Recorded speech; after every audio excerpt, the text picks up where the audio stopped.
X-Men 97, Season 2, Episode 7, recap and review. Let's go. Now, I'm going to be honest. This episode may or may not have been a snooze fest. Oh.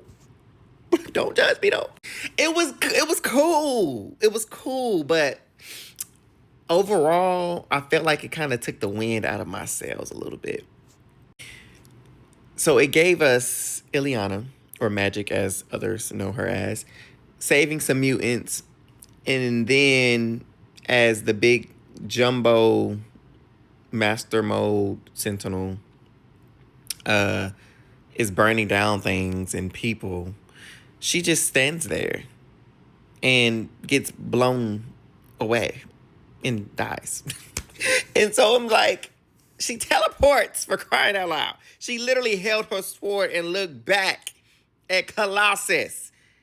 And he watched her die for whatever reason. Didn't make sense. And then, where was Exodus, Omega Telekinetic, behind? Huh? Because you were down there dancing, twirling, and twisting when it happened. But they still didn't show where you were as the chaos was unfolding. But we'll get back to Exodus later. So, the main focus of this episode was Kraden Creed, I think that's how you say his name, son of Mystique and Sabretooth, is running for president. This might as well have been a MAGA rally. I don't care what you say. That's the energy that I was giving. I'm sorry. I'm not really, but I'm just telling you the vibes that it was giving. And then the Acolytes, led by Exodus and Colossus, burst in and they take him hostage. And since the X-Men are sidelined, X-Corp, that team consisting of Rogue, Bishop, Nightcrawler, and Polaris, they go to rescue him. And they're in the Savage Land. So they go back to the Savage Land. And they go to rescue Kraden Creed. I know. Why are we always saving the terrorists, the people who mean us harm? Such is the life of the X-Men. So in the middle of this, we kind of see a little blossoming something between Polaris and Bishop, because they got this little banter that I'm liking. I am not mad at it. But in the midst of their little flirtatiousness, they plane gets taken out of the sky and they crash, and they have no powers because on Savage Island, Lord, in the Savage Land, if you remember from the original series, there was an inhibitor beacon tower thingy, and it's back on, and so now they no longer have their powers. And then they get taken into custody by the Acolytes.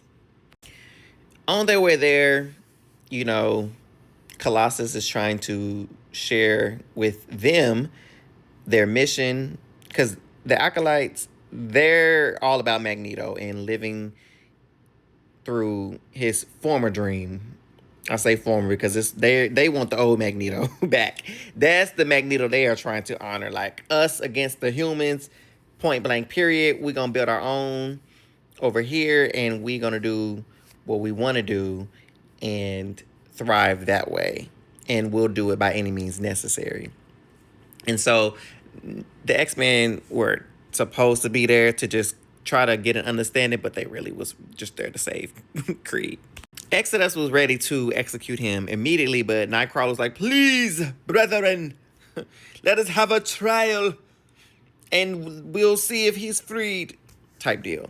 And so Reverend Kurt Keating Wagner decides to play attorney-at-law for Creed and starts to paint a picture as to why Creed is the way he is. And it boils down to him hating his parents, which trickled into him hating all mutants. But Nightcrawler was like, you don't really hate all mutants, you just hate your parents because they weren't no good. And we share a mother, so I understand what it's like to be abandoned by sad parents. But Unfortunately, we didn't get a verdict because Exodus got impatient because he thought Colossus was going to rule in favor of freeing Creed, which we find out later that wasn't true. But it's also crazy because I believe Exodus is a telepath, so he should have been able to read Colossus's mind, but that's neither here nor there. So in the wake of this, Exodus and Nightcrawler get to fighting, the X-Men jumping in, they start fighting the Acolytes, but they ain't really got their power, so it's kind of like they're at a disadvantage. But remember, Polaris and Bishop, they were elsewhere after the crash, and so they ride the pterodactyls, or the pteranodons, as they really are, into the machine, the tower, blow that up, so they get their powers back, and it's an all-out brawl between the X-Men and the Acolytes. And in the midst of all of this, Creed, he gets a gun and shoots Exodus point blank. Now, I'm already mad that they have Nightcrawler, who's just a teleporter. Love Nightcrawler. Anytime Nightcrawler talks, everybody listens. I love the respect that he commands, how profound and genuine he always is. But the fact that he was going up against an Omega level telekinetic in a sword fight, how does that make sense? It didn't. And then he gets shot and killed by that one little blast. I'm annoyed. Nightcrawler then teleports Creed to the snow, and he yokes him up with his tail. It's like, I'll let you die. But you know what? The good Lord. But thank God I'm saved. Hey, thank God Nightcrawler is saved, because he spares his life. Shout out to Grace and Mercy, Creed, because he should have took your tail out of here.